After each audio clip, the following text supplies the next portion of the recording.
Assalamualaikum warahmatullahi wabarakatuh. Kali ini kita akan membahas cara instalasi dan konfigurasi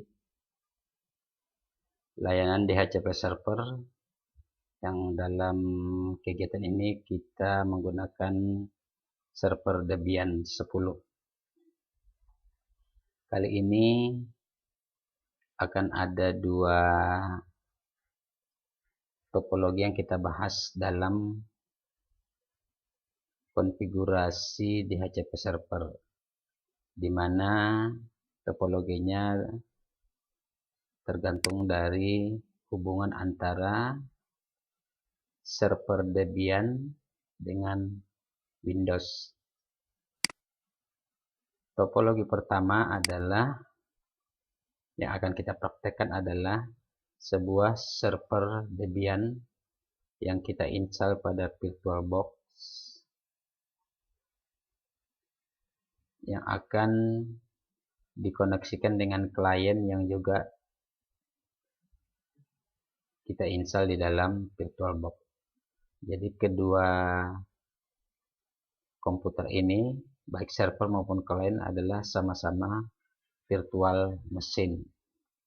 Di sini kita set server mempunyai IP 192.168.101 dengan prefix 24. Sementara untuk klien nanti kita akan set sebagai DHCP.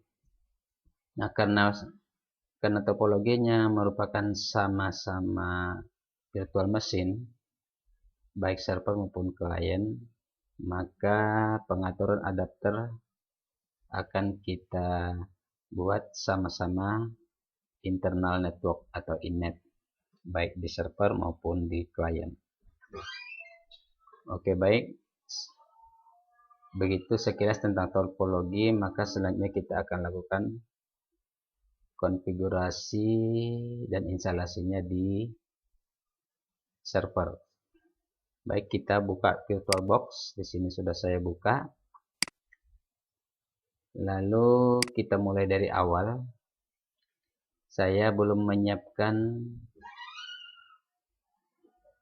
virtual machine untuk servernya. Di sini hanya ada sebuah virtual machine yang masih original, baru diinstal. Saya akan buat sebuah virtual machine yang akan kita gunakan untuk server DHCP. Caranya, ini kita cloning sebuah sistem operasi virtual machine yang baru diinstal, kita cloning untuk kita jadikan sebagai server DHCP. Kita cloning dengan klik kanan clone, lalu saya ganti dengan namanya Debian 10 DHCP. Lalu untuk cloning tipenya kita pilih full clone, lalu snapshotnya everything. Nah, lalu MAC address polish-nya boleh kita gunakan generate new MAC. Lalu clone.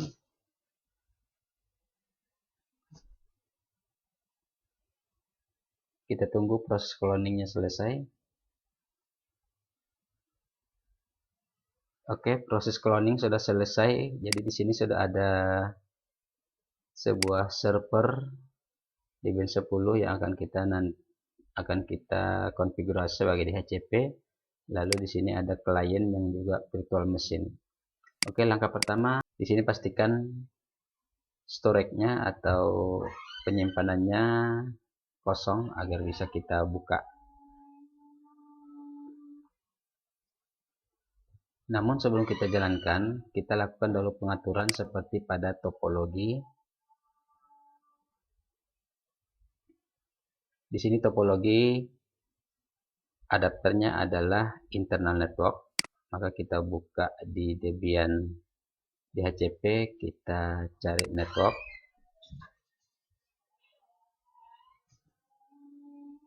Lalu pada bagian adapter satunya kita ganti menjadi internal network. Dan jangan lupa di checklist lalu oke.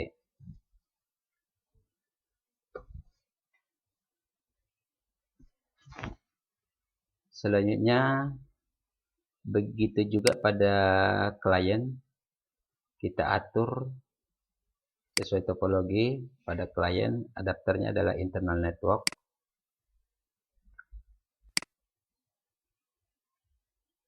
Nah, di sini pastikan di adapter 1 sudah di checklist, lalu pada FTP-nya kita buat dan pastikan internal network, lalu oke. Nah, selesai pengaturan topologi, baik server maupun klien sama-sama internal network adapter. Sekarang kita buka server agar kita install dan konfigurasi layanan di HCP. Kita jalankan.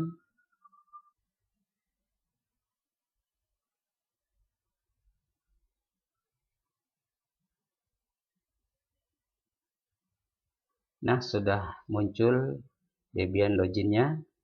Kita login, pastikan sebagai super user. Sini saya login dengan root. Kemudian masukkan passwordnya.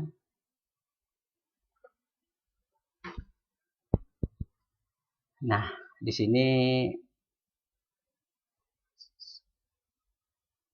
server yang kita konfigurasi ini masih fresh installation, artinya Debian yang baru saja diinstal sehingga belum ada konfigurasi apapun. Langkah pertama yang kita lakukan adalah cek IP address dahulu dengan mengetikkan IPA. Di sini kita perhatikan bahwa pada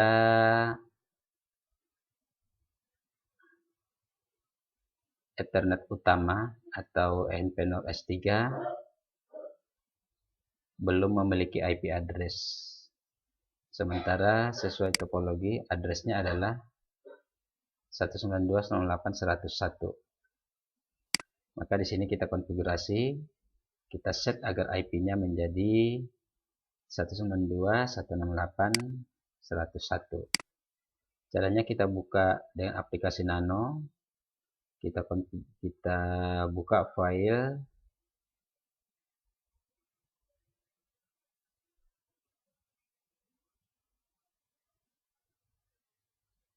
interface yang terletak di ETC network.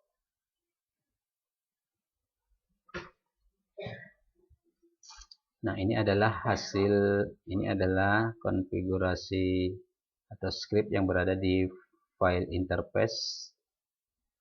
Ini masih default, belum ada konfigurasi, sehingga kita edit sedikit dengan cara hapus bagian allow tadi, lalu kita ganti menjadi auto. nPNOS3 ini adalah nama Ethernetnya untuk Debian 10. Lalu kita ganti DHCP menjadi static karena server seharusnya memiliki IP static. Lalu gunakan tab agar lebih menjorok ke dalam, lalu gunakan address. Pastikan penulisan address benar. Kita berikan IP-nya adalah 192.168.101. Jadi 192.168.101. Kita bisa menggunakan prefix 24. Lalu kita simpan. Jadi prefix 24 ini artinya subnet mask 255.255.255.0. Itu sama artinya. Kita simpan, Ctrl X lalu yes, lalu enter. Selanjutnya kita lakukan restart Ethernetnya dengan menggunakan perintah etc init d networking restart. Pastikan hasilnya oke. Nah, jika oke, lalu kita cek kembali IP address-nya apakah sudah berubah dengan IPA. Maka di sini sudah terlihat bahwa IP-nya adalah 192.168.101/24 seperti yang terdapat pada topologi. Berarti IP-nya sudah sesuai sekarang. Selanjutnya kita akan lakukan konfigurasi repositori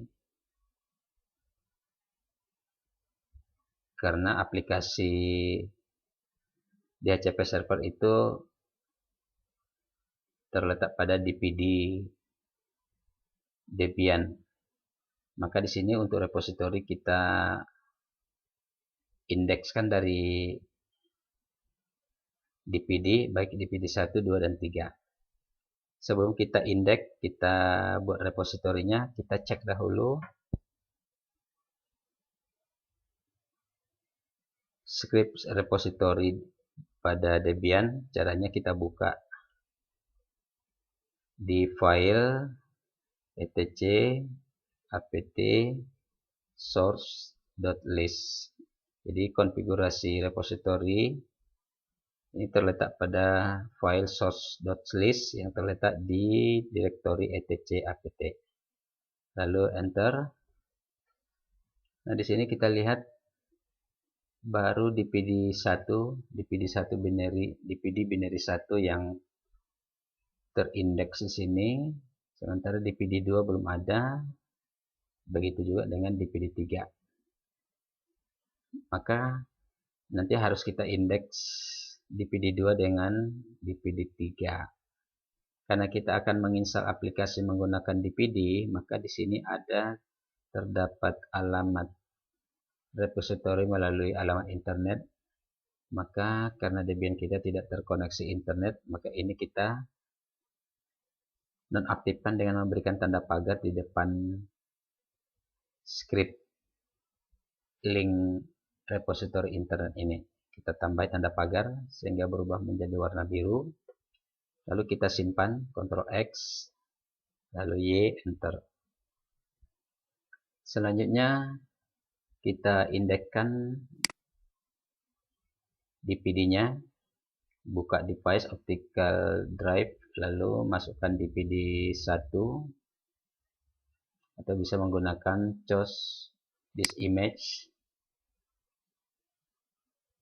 Lalu nanti kita cari di hard disk. Di sini saya akan cari di direktori Debian 10. Maka karena DPD1 tadi sudah ada, maka kita tinggal memasukkan DPD2. Setelah kita pilih DPD2, lalu kita masukkan apt cd-rom add. Ini untuk mengindeks DPD yang tadi kita masukkan, yaitu DPD2. Jika di sini sudah terbaca DPD2, maka kita lanjutkan dengan ketikkan eject agar DPD2 dilepas kembali. Lalu kita masukkan lagi DPD3. Kita tulis this image-nya. Lalu pilih DPD3, open.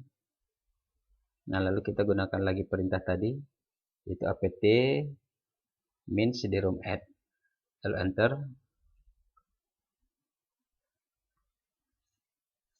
Kita tunggu lagi scan. Nah, setelah hasil terbaca DPD3, maka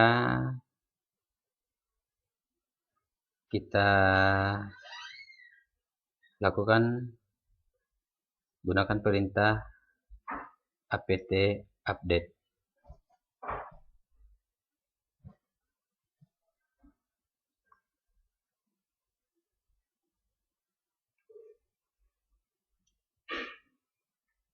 Nah, setelah apt update kita lakukan, kita cek kembali script repository yang berada di file source.list, yaitu nano etc apt source.list. Lalu enter.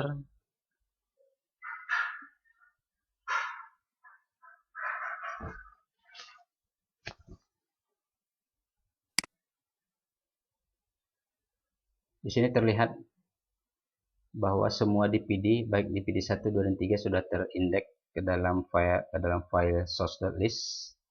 Nah, jika sudah, lalu kita keluar dengan Ctrl X. Lalu setelah repository kita set dari DPD 1, 2, dan 3, maka kita lakukan instalasi DHCP-nya. Caranya kita gunakan perintah apt install. Nama aplikasinya adalah isc dhcp server. isc min dhcp min server. Lalu enter. Pada konfirmasi do you want to continue, kita ketikkan Y untuk melanjutkan. Nah, jika ada pesan seperti ini, Debian GNU Linux 10.20 Buster Official binary 2 itu menunjukkan kita diminta untuk memasukkan DPD 2. Kita masukkan DPD 2. Lalu oke, open. Jika ada pesan post mount-nya, lalu kita ketik tombol enter. Kita tunggu proses instalasinya.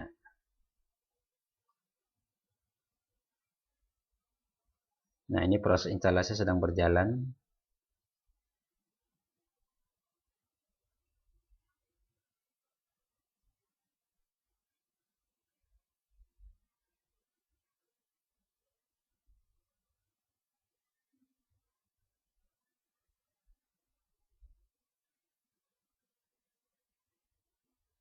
Nah, di sini saat instalasi ini sedang berjalan mungkin ada script dan pesan berwarna merah atau ada pesan violet. Nah, ini bisa kita abaikan karena saat ini konfigurasi DHCP-nya belum sesuai sehingga belum aktif. Maka violet ini bisa kita abaikan. Jadi ini bukan sebuah masalah. Dari kita lanjutkan dengan langkah selanjutnya. Nah, di sini instalasi DHCP-nya sudah selesai. Kita bisa cek apakah instalasi DHCP-nya sudah berhasil atau tidak dengan menggunakan perintah dpkg spasi -l. Lalu kita masukkan aplikasinya yang barusan kita install, yaitu isc dhcp server. Nah, jika setelah kita enter, jika hasilnya seperti ini,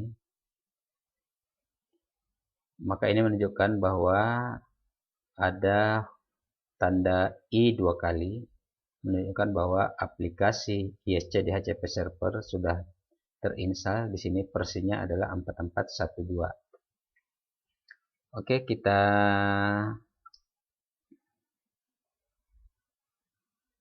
lanjutkan.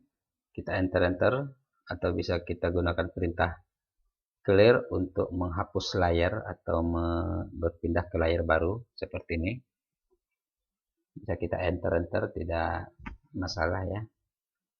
Lalu tadi kita sudah instalasi isc dhcp-nya sudah berhasil, lalu kita akan lakukan konfigurasi. Konfigurasinya terletak pada file dhcp.conf. Caranya kita buka nano etc dhcp, lalu nama filenya adalah dhcp.conf,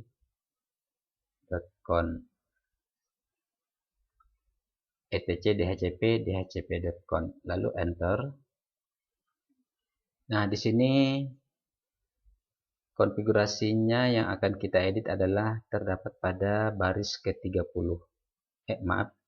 Baris ke-50. Untuk berpindah langsung ke baris 50, kita gunakan perintah kontrol tambah underscore atau garis bawah. Caranya kita tekan tombol kontrol bersamaan dengan garis bawah. Nah, seperti ini. Sehingga kita tinggal ketikkan 50. Baris ke 50 itu artinya. Lalu enter. Nah, kita sekarang sudah berada di baris script yang akan kita konfigurasi. Atau dengan cara manual, kita bisa lakukan hitung satu baris pertama hingga baris 50 seperti ini. Nah, sehingga di sini sudah berada di baris ke 50. Nah, apa yang kita rubah di sini? Pertama, pada baris ke 50 ini yang dimulai dari subnet hingga ke baris yang berakhiran tanda kurung kurawal ini, artinya yang saya blok ini, semua tanda pagar yang di depannya kita hapus. Jadi di sini saya hapus satu persatu. Ya, seperti ini. Lalu subnet ini adalah jaringan. Nah, kalau kita lihat dari topologi, ini topologinya adalah memiliki IP server 192.168.101 dengan prefix 24. Ini menunjukkan bahwa subnetnya adalah atau jaringannya adalah 192.168.100.0. Maka saya ganti ini menjadi 192.168.100.0. Nah, lalu pada prefixnya terdapat per 24, itu berarti subnet masknya atau net masknya adalah 255.255.255.0. Jadi yang 224 kita hapus. Nah, lalu ranknya adalah, rank ini adalah IP yang akan diberikan kepada klien. Jadi interval IP yang diberikan kepada klien, tentu saja ranknya itu mengikuti network atau subnet di server. Maka di sini saya hapus menjadi 192.168.100. Nah, kita akan berikan IP kepada klien misalnya sebanyak 100 klien. Maka contohnya di sini saya buat 192.168.100 dimulai dari 101 hingga, lalu hingga itu harus diberi pemisah dengan tanda spasi. Jadi 192.168.101 hingga 192.168.100, maaf 200 ya, 192.168.100 ya. Jadi ada sebanyak 100 klien mulai dari 192.168.101 hingga 192.168.100. Jadi antara rank paling bawah dengan rank paling akhir itu diantara oleh tanda spasi. Oke. Jangan lupa tanda kolom ini atau tanda titik koma ini jangan dirubah atau biarkan, atau pastikan tanda titik komanya tidak hilang. Lalu option domain server ini adalah IP yang akan digunakan atau dijadikan sebagai DNS server. Nah, di sini saya hapus, kita ganti dengan IP DNS-nya. Contohnya saya buat IP-nya adalah misalnya 202. Ini adalah IP yang berasal dari router atau dari provider. Contohnya ini berasal dari router 202.16.17.1. Nah, jika lebih dari satu DNS-nya atau domain name servernya lebih dari satu, maka tambahi dengan menggunakan tanda koma. Jadi ini bukan titik, ini adalah tanda koma ya.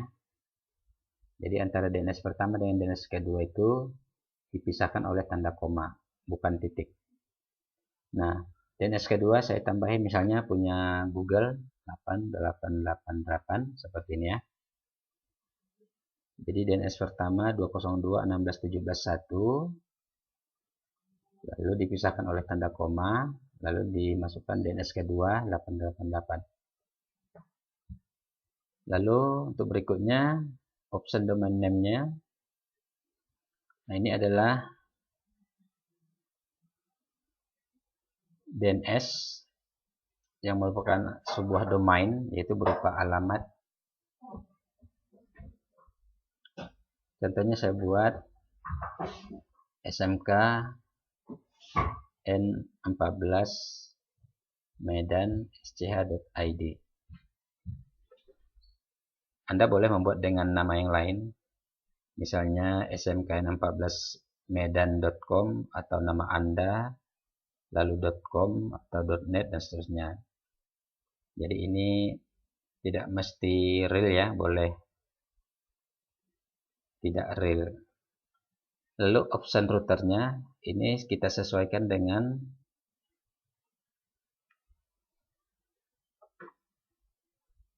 jaringan di server. Nah, di sini saya buat option routernya, saya buat saja IP dari server itu sendiri, yaitu 192.168.101. Lalu option broadcastnya itu adalah IP terakhir yang berada pada jaringan server ini.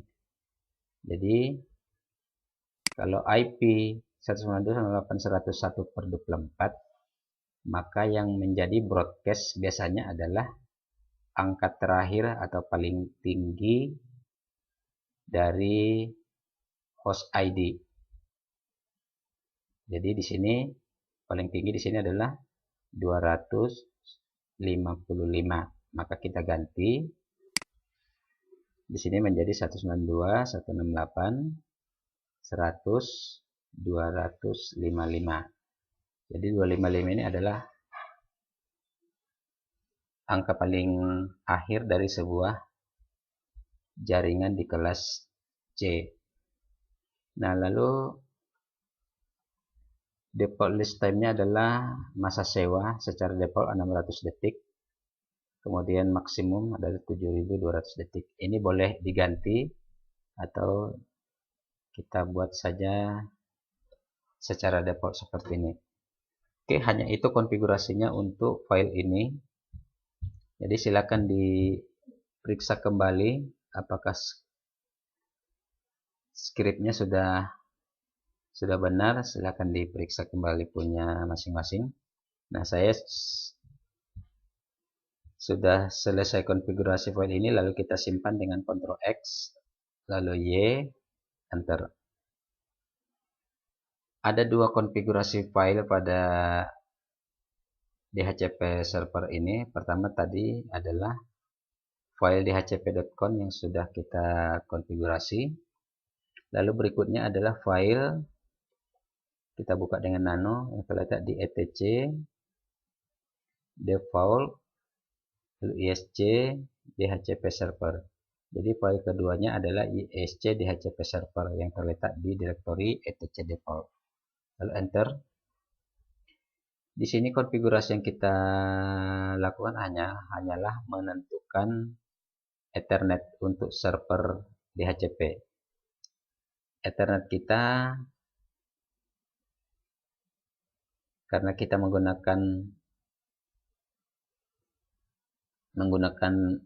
VirtualBox, maka di sini kita tidak menggunakan istilah ETH0 atau ETH1, tapi kita menggunakan ENP0 S3 sebagaimana yang ditampilkan saat kita tadi mengecek IP address menggunakan perintah IPA. Nah, di sana terlihat bahwa nama Ethernetnya adalah ENP0S3. Maka kita masukkanlah ENP0S3. Kita masukkan di interface versi 4 karena kita menggunakan IP address versi 4.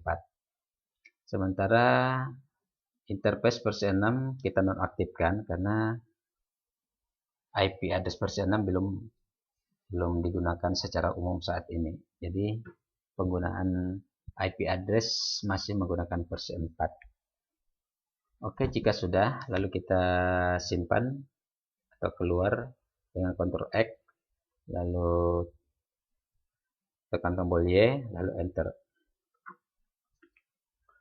Nah, selesai dua konfigurasi file, yaitu file dhcp.conf dan isc dhcp server. Jika sudah, lalu kita restart layanan DHCP-nya dengan menggunakan perintah etc init.d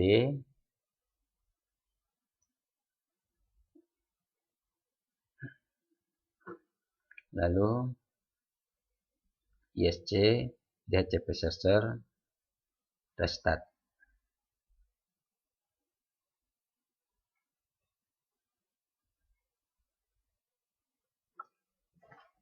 Nah, kita pastikan layanan DHCP-nya sudah oke. Lalu kita gunakan perintah status. Jadi etc init.d isc dhcp server status, kita cek statusnya apakah sudah jalan DHCP-nya, lalu enter. Nah, kita lihat di sini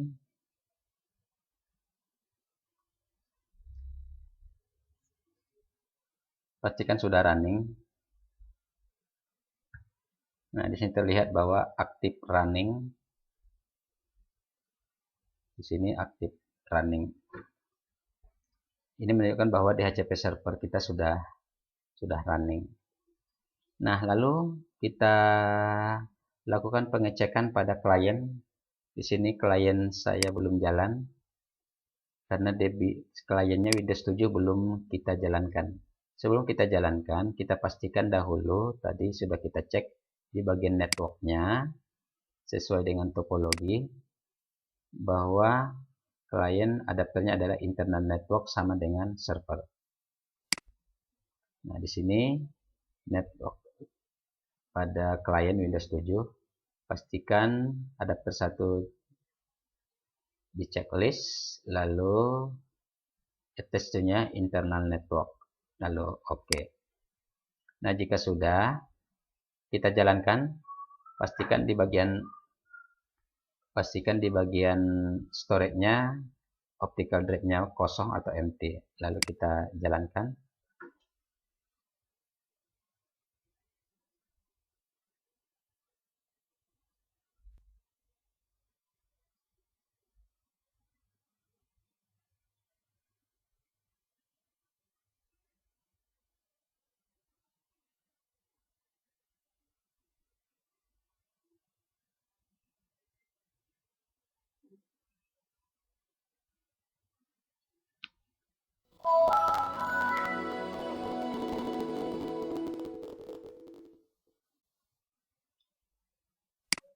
Nah, di sini klien yang merupakan virtual machine yaitu Windows 7 juga sudah jalan. Sekarang kita cek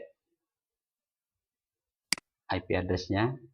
Kita klik kanan pada Open Network and Sharing Center. Di klien kita cek IP-nya dengan klik pada Local Area Connection atau bisa juga dengan menggunakan Change Adapter Setting. Lalu di sini kita pastikan konfigurasi IP-nya adalah Optane ya. Di sini Optane, pastikan Optane. Jadi di sini tidak diisi, dikosongkan dengan memilih opsi Optane and IP address automatically dan juga di Optane DNS server address automatically, lalu oke kan. Nah, jika sudah oke, lalu kita cek statusnya dengan klik kanan pada Local Area Connection, lalu klik status, lalu kita klik detail. Nah, jika tampilan seperti ini, DHCP enable-nya sudah yes, lalu address-nya merupakan address yang merupakan IP yang diberikan dari server. Di sini addressnya adalah 192.168.100.102. Jadi sesuai dengan setting pada dhcp.conf di sini yang tadi kita konfigurasi, bahwa ranknya adalah seperti ini, bahwa IP ranknya mulai dari 100 hingga 200. Maka di klien di sini IP-nya mendapatkan 102. Berarti IP-nya berada di dalam rank yang ada dari konfigurasi rank pada server. Dengan demikian, jadi sudah tepat ya, IP address-nya sudah sesuai, default routernya juga sudah sesuai, lalu DHCP server atau DNS servernya juga sudah sesuai. Maka dengan demikian, maka konfigurasi yang kita lakukan tadi sudah berjalan dengan baik. Maka konfigurasi server dan hasilnya pada klien sudah berjalan. Jadi demikianlah cara instalasi dan konfigurasi layanan DHCP server pada server Debian 10 dengan klien Windows 7, di mana keduanya merupakan sama-sama virtual machine. Demikianlah, terima kasih atas perhatian. Wassalamualaikum warahmatullahi wabarakatuh.